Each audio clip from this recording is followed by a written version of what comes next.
Ndugu mtangazaji, sasa tumemaliza hiyo awamu ya miaka 5 ya uchaguzi, imekwisha.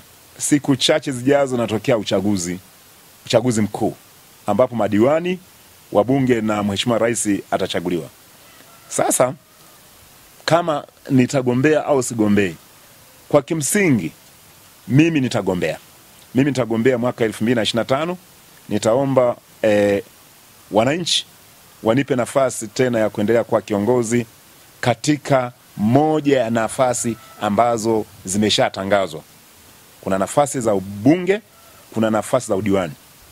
Kwa hiyo kwa sababu kwa mfumo wa Chama cha Mapinduzi sasa hivi unaomba kama ajira nyingine.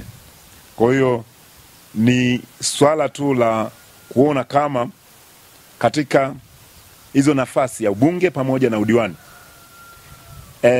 kimsingi mimi binafsi natamani katika nafasi hiyo mojawapo nigombee.